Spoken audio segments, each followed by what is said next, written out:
팔면에 있습니다. 다 찾으신 줄 알고 봉독하겠습니다. 예수께서 다시 갈릴리 가나에 이르시니 전에 물로 포도주를 만드신 곳이라. 왕의 신하가 있어 그의 아들이 가버나움에서 병들었더니 그가 예수께서 유대로부터 갈릴리로 오셨다는 것을 듣고 가서 청하되 내려오셔서 내 아들의 병을 고쳐주소서 하니 그가 거의 죽게 되었음이라. 예수께서 이르시되 너희는 표적과 기사를 보지 못하면 도무지 믿지 아니하리라. 신하가 이르되 주여 내 아이가 죽기 전에 내려오소서. 예수께서 이르시되 가라 내 아들이 살아있다 하시니 그 사람이 예수께서 하신 말씀을 믿고 가더니 내려가는 길에서 그 종들이 오다가 만나서 아이가 살아있다 하거늘 그 낫기 시작한 때를 물은즉 어제 7시에 열기가 떨어졌나이다 하는지라. 그의 아버지가 예수께서 내 아들이 살아있다 말씀하신 그때인 줄 알고 자기와 그 온 집안이 다 믿으니라. 이것은 예수께서 유대에서 갈릴리로 오신 후에 행하신 두 번째 표적이니라. 아멘. 올해는 참 힘든 한 해였습니다.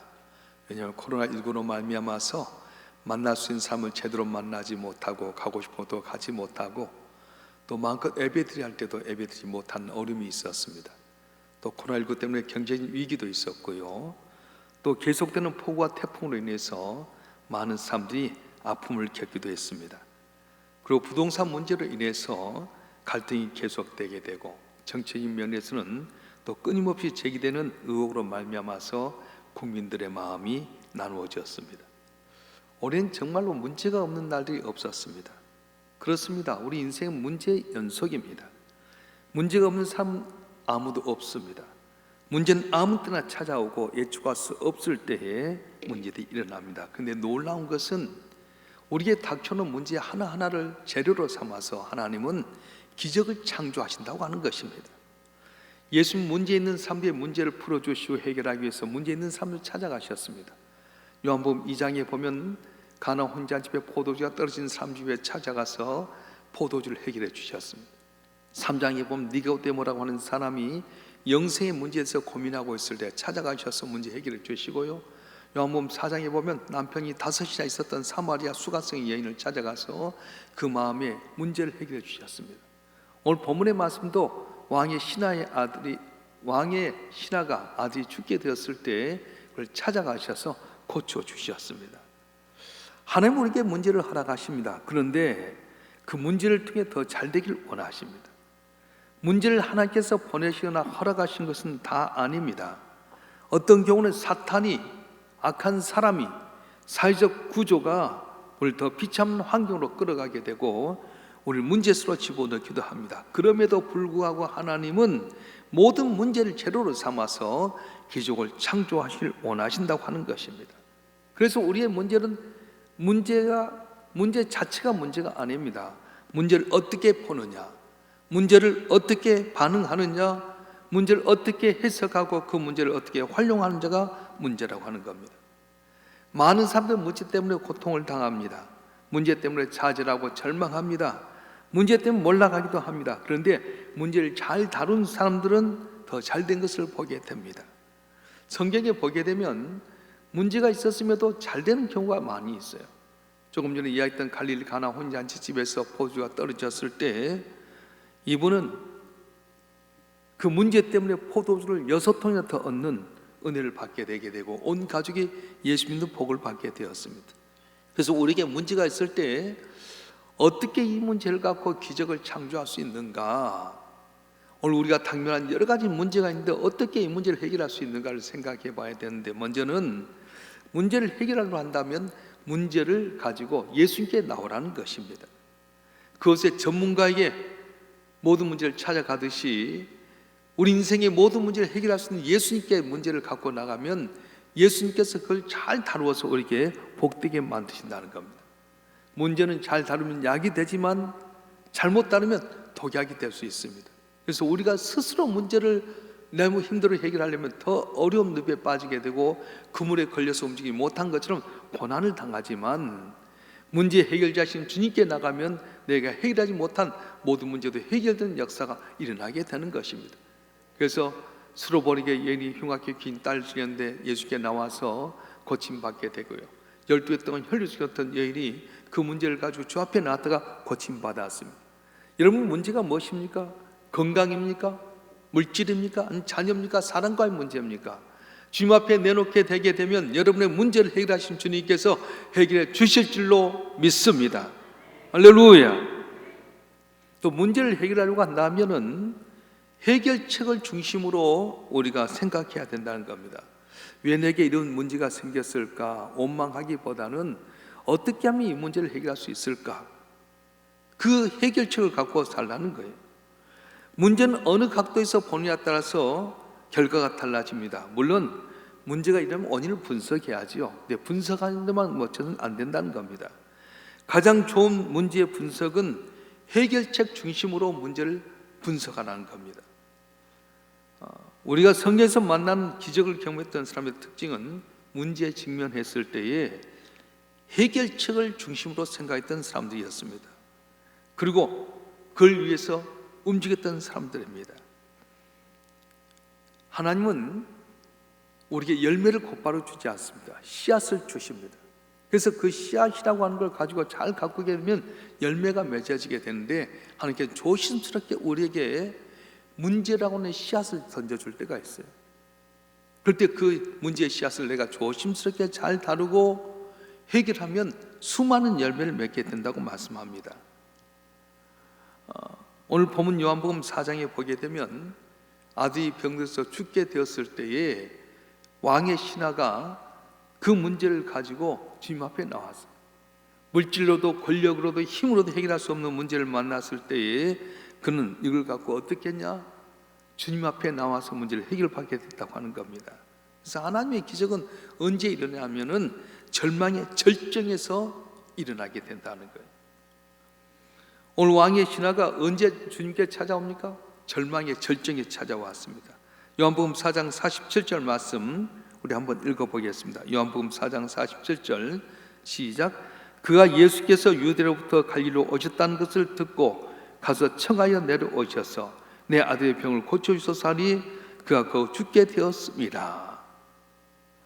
기적의 때는 언제냐면 절망의 절정, 이 아들이 거의 죽게 되었을 때 이 왕의 신하가 예수께 나와서 고침받았습니다. 아들이 죽게 된 것을 안타까움이 외치는 왕의 신하의 외침을 한번 들어보십시다. 49절을 보면은 신하가 이르되 주여 내 아이가 죽기 전에 내려오소서.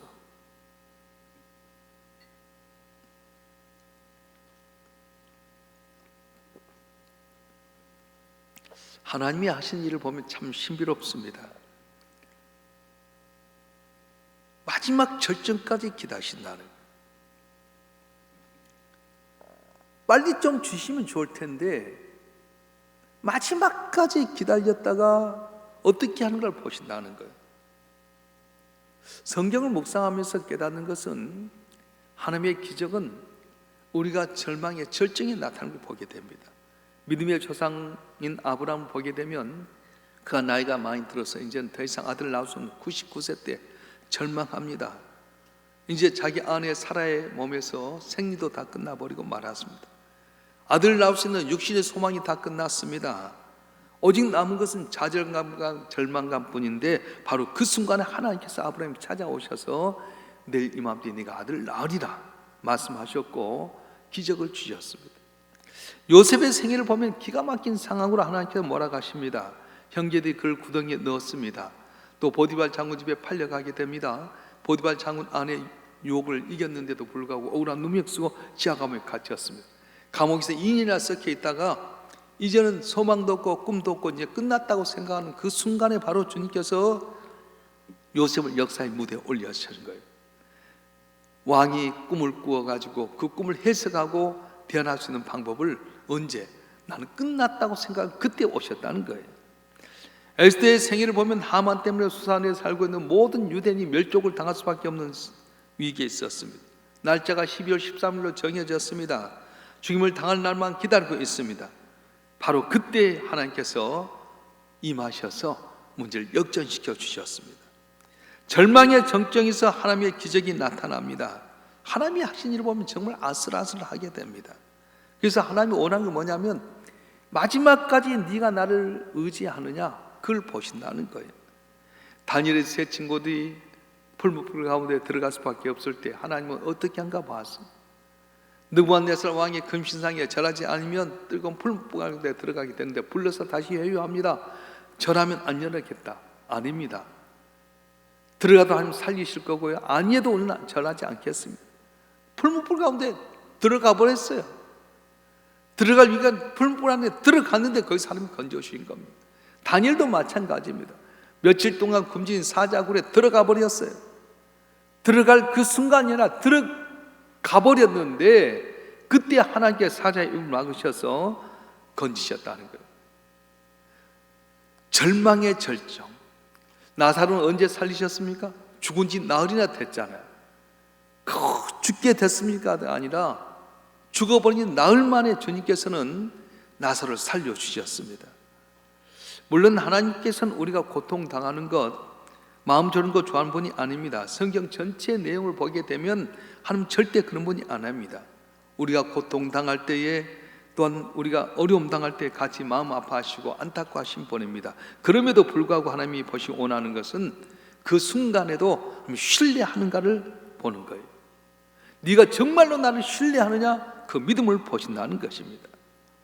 그래서 하나님은 그 마음속에 겨자씨만한 믿음이 있으면 그걸 통해 역사하신 겁니다.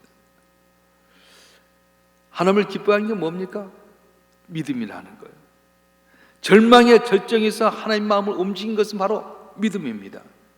왕의 신하가 예수님의 기적을 체험한 것은 믿음 때문이었는데 예수님께서 그 믿음을 보고 기적을 베푸셨어요. 근데 처음부터 큰 믿음이었냐? 아니었습니다. 아주 작은 겨자씨 같은 믿음이었어요. 우리 46절부터 47절까지 말씀 한번 읽어볼까요? 요한복음 4장 46절 47절 말씀 시작.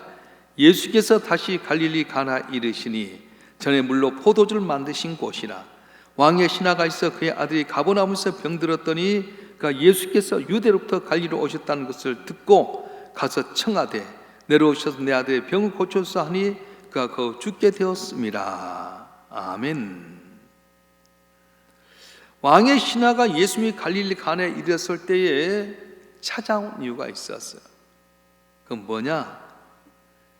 가나 혼자 한 집에 물이 변해 포도주가 됐다는 소문을 들었습니다. 물이 변해 포도주 되게 하신 하나님이라고 한다면 내 아들의 병도 고칠 수 있을 거다. 소문을 듣고 왔던 그 대단한 믿음이 아니었어요. 소문을 들었을 뿐인데 아주 작은 겨자씨, 우리 아들 살 수 있다는 기대를 갖고 왔던 이 왕의 신하의 믿음은 아주 적은데 이걸 통해 하나님께서 기적을 베푸신다는 겁니다. 우리는 우리 믿음이 어디서 오는 걸 알아야 됩니다. 그건 어디서 옵니까?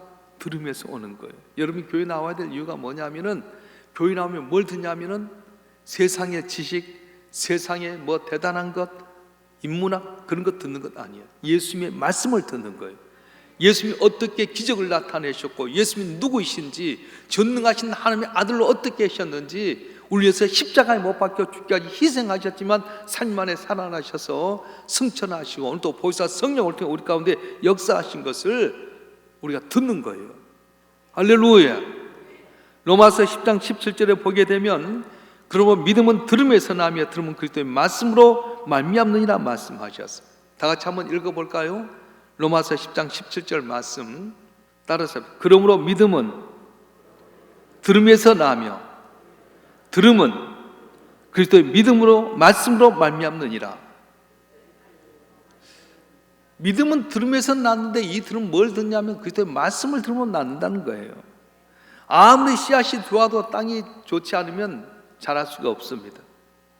믿음은 무엇입니까? 씨앗과 같습니다. 그런데 좋은 토양을 만날 때 씨앗이 자라게 되는 것처럼 좋은 토양이란 뭐냐? 예수 말씀을 들을 수 있는 그런 마음, 옥토 같은 마음이 바로 좋은 마음이라는 거예요. 왕의 신하가 처음 가졌던 믿음은 큰 믿음이 아니었습니다. 예수 믿긴 믿었지만은 그 믿음은 아주 작은 믿음이었습니다. 그런데 겨자씨만한 이 작은 믿음이 그 아들을 살리는 원동력이 되고 큰 믿음으로 성장이 되었다는 겁니다.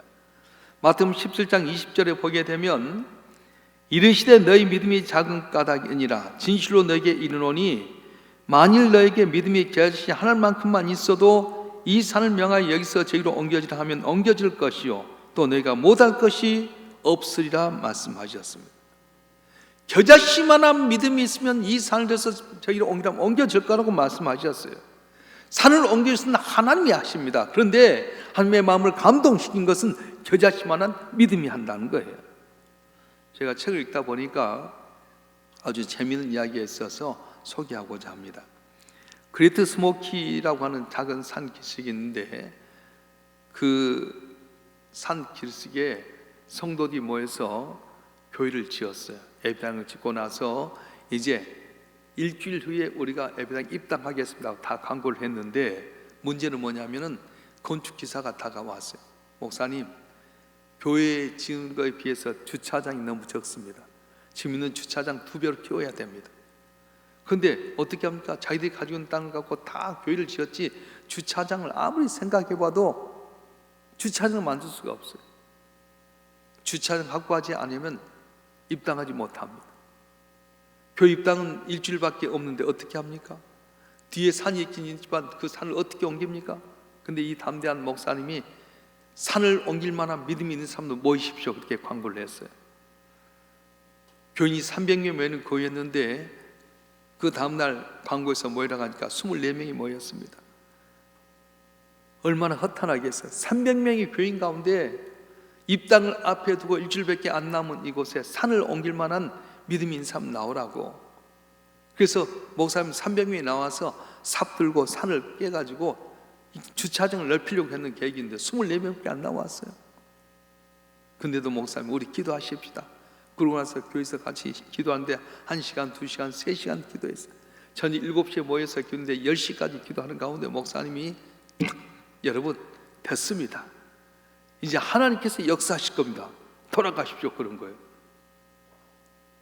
지금 300명이 나와서 별짓거리 해도 뒤에 있는 일주일 안에 산에 주차장 만들기도 힘든데 목사님 3시간 같이 24명이 기도하는 가운데 됐다. 하나님이 역사하신다. 그러고 나서 그 다음날 목사님께서 이제 집무실에서 이렇게 설교 준비하고 있는데 누가 녹화했어요. 누구세요? 들어오세요. 아 목사님 죄송합니다. 전 옆에 마을에 있는 건설회사의 소장인데 우리가 지금 큰 건물을 짓고 있습니다. 대형 쇼핑몰을 건축 중에 있는데 땅을 메꿔야 됩니다. 근데 흙이 없으니까 뒤에 있는 산을 우리에게 파십시오. 산 다 처리하고 거기다 다 해서 도로도 포장하고 전체 다 해드리겠습니다. 그래가지고는 그 큰 산을 비싼 가격에 팔게 되고 다 그 회사에서 들어가고 아스팔트 다 해가지고 거기다가 딱 주차장까지 해서 입당하게 됐다는 거예요. 할렐루야. 오늘 또 거짓말 같은 기적의 역사가 일어납니다. 제가 잘 아는 분은 암이었어요. 암으로서 사기까지 왔어요. 다 끝난 줄 알았답니다. 그런데 하나님께 기도하는 가운데 애야 내가 고쳐주마 그 음성을 들었어요. 얼마나 눈물을 흘리고 나세요. 근데 입맛이 돋워지고 괜찮아서 병원에 갔더니 신기하게도 암 사기였는데 암이 하나도 안 보였다는 거예요. 할렐루야. 제가 가까이 있는 분이 그런 분이 있어요. 사랑하는 성도 여러분, 하나님 지금도 살아 역사하십니다. 하나님 우리의 겨자씨만 믿음을 활용하신 분입니다. 작은 믿음에서 출발도 좋습니다. 세상의 모든 건 작은 것부터 시작했습니다. 거대한 나무도 작은 씨앗에서 시작했고요, 거대한 빌딩도 벽돌 한 장부터 시작했습니다. 큰 교도 한 사람의 작은 생각에서 시작이 되었습니다. 여러분 안에 겨자씨만 믿음이 있다면 그걸 활용하실 줄을 축원합니다. 축원합니다.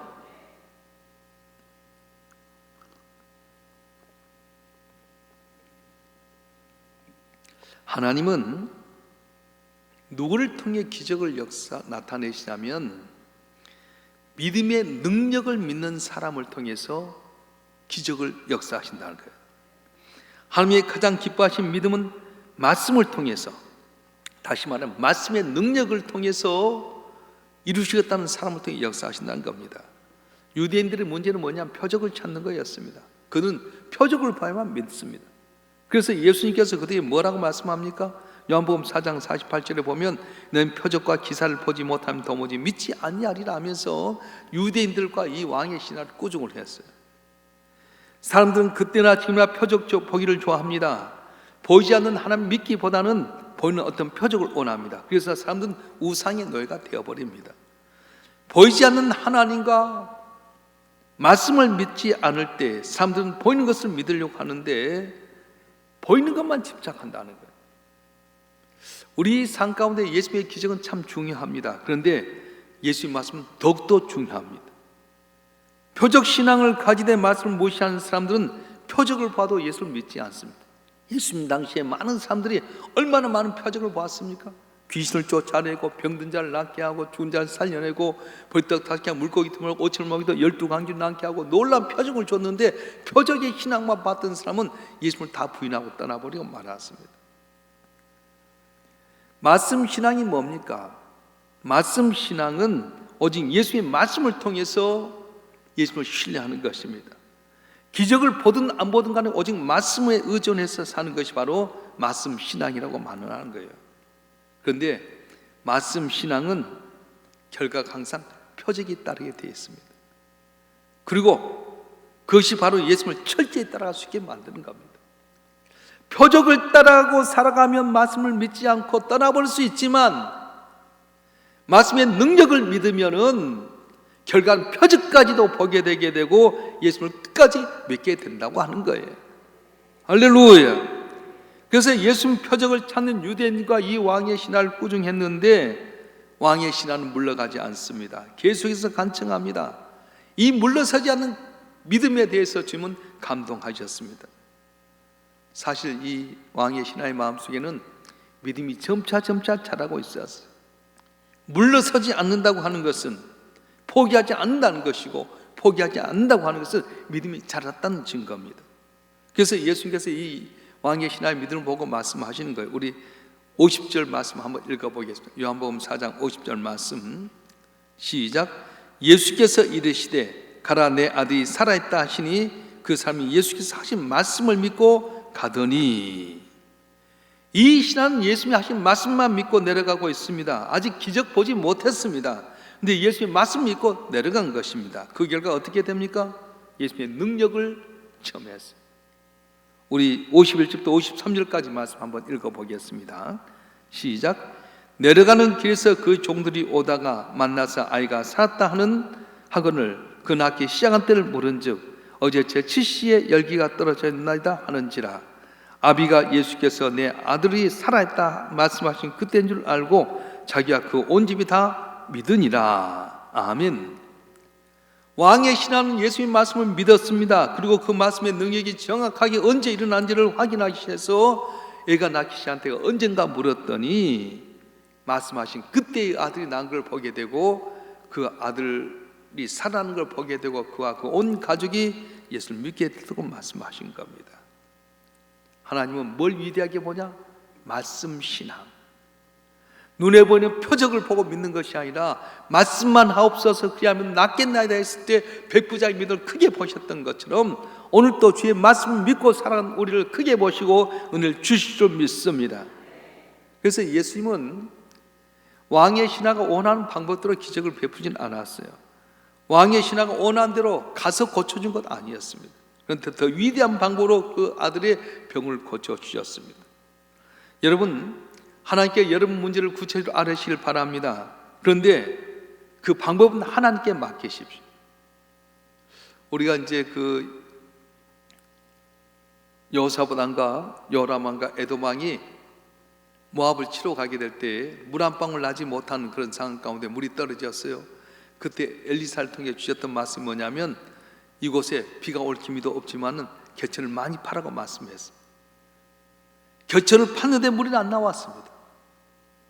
문제는 내가 판 겨천에서 물이 나온 것이 아니라 에돔 편에 물이 나와서 겨천을 팠던 곳에 물이 고이게 되고 아침에 태양이 떠오를 때 핏빛같이 보여져서 모압의 왕이 판단 잘못해서 왔다가 결국 다 자중지랑 멸망하고 말았어요. 그렇습니다. 하나님의 방법은 내 방법과 달라요.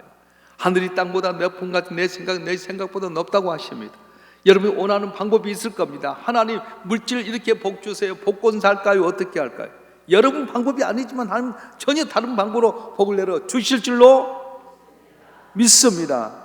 그래서 오늘 우리에게 중요한 것은 내게 있는 문제가 있는데 이 문제를 잘 다루면 축복의 재료가 된다는 겁니다. 내게 있는 문제가 기적의 재료가 될 수 있습니다. 왕의 신하의 가족은 문제 때문에 복을 받았습니다. 문제 때문에 기적을 경험하게 되게 되고 온 가족이 예수를 믿게 되었습니다. 한때 이 아들은 이 가정에 절망을 가져다 주었습니다. 문제 덩어리였습니다. 그런데 예수님이 이 문제 덩어리를 축복 덩어리로 만들어 주셨던 겁니다. 고통의 덩어리가 기쁨 덩어리가 되게 만들어 주었습니다. 혹시 여러분 가운데 여러분 고통 덩어리가 있습니까? 그 고통 덩어리가 축복 덩어리가 될 줄 믿습니다. 주님께 맡기면, 말씀을 믿고 주님 앞에 순종하게 되면 주께서 우리의 문제를 해결해 줄 줄 믿습니다. 성경 전체는 예수님이 누군가를 보여주잖아요. 그래서 우리가 교회에 나온 것은 예수님이 누구신가를 알기 위해서 나오는 거예요. 하늘 보좌를 버리시고 이 땅에 십자가에 못 박혀주게 우리 사랑하신 주님, 그 아들과 모든 걸 준다고 말씀하시지 않습니까? 자체를 봅시다. 여러분이 여러분 손자하고 만나서 맛있는 이렇게 떡이 2개가 있어요. 근데 이 2개 떡을 먹을 때 손자하고 여러분하고 있으면 떡을 2개 하나씩 나누면 되잖아요. 그런데 떡이 하나밖에 없어. 손자가 좋아하는 떡이야. 나도 먹고 싶어. 근데 이 떡을 누구에게 줘야 될까요? 할머니가 먹어야 될까요? 아니면 손자에게 줘야 될까요? 손자에게 주는 거예요. 왜? 사랑하니까. 사랑하면 주는 사람이고요, 사랑을 받는 사람은 사랑을 받기 때문에 이거 떡을 받잖아요. 마찬가지야. 하나님께서 아들을 주신 이유는 뭐냐면 너무나도 우리를 너무 사랑하시기 때문에 아들 예수를 우리에게 내주셨어요. 그래서 성경 이야기하기를 아들 예수를 십자가에 못 박혀 내어주신 하나님이 어찌 그 아들과 더 좋은 걸 주시지 않겠느냐 말씀하신 거예요. 하나님은 우리를 위해서 아들 예수를 십자가에 못 박혀 내어주셨습니다. 그걸 믿기만 하면 그 아들과 더 좋은 걸 줄 줄 믿습니다. 오늘 또 저와 여러분 한 번 한 번 예수님 누군 줄 알고 이 어려운 난간 가운데 낙심하고 좌절하기보다는 주님만 바라보고 주 앞에 문제를 내놓고 주님 의지하시길 주님으로 축원합니다. 할때 우리가 상상치 못할 놀라운 기적으로 이 문제를 해결해 주시고 우리와 여러분 가정에 승리하는 은혜를 베풀어 주실 것입니다. 기도하겠습니다. 전능하신 아버지 하나님, 우리가 당면한 문제가 너무 많습니다. 끊임없이 다가오는 문제 때문에 좌절하고 절망할 때가 많습니다. 그런데 오늘 왕의 신하의 아들이 살려진 내용을 보게 되면 겨자씨만 믿음, 소문을 듣고 왔지만 그의 믿음이 자라나게 되게 되고 말씀에 순종해서 아들에게 갔더니 그 아들이 살아나는 역사가 있었습니다. 우리는 표적을 보고 믿으려고 하지만 표적만 보고 믿으면 말씀 없이 표적을 보는 것은 아무것도 아닙니다. 그러나 표적이 없을지라도 내가 말씀을 믿고 살아가게 되면 말씀의 결과에 표적이 있게 되게 되고 내 고통의 덩어리가 축복의 덩어리가 되고 내 문제가 간증이 된다고 하셨사온즉 코로나19 시대 속에 경제인 위기도 있고 여러 가지 어려운 갈등과 고통이 있지만 말씀 믿고 의지함으로 말미암아 우리가 주님으로 승리하게 도와주시옵소서. 내 고난이 간증이 되게 도와주시고 입술로 구했던 것마다 알라리 열매 맺어 하는 영광을 같은 귀한 역사가 있나도록 복에 복을 다하여 주시옵소서. 우리 주 예수 그리스도의 이름으로 간절히 기도하옵나이다. 아멘.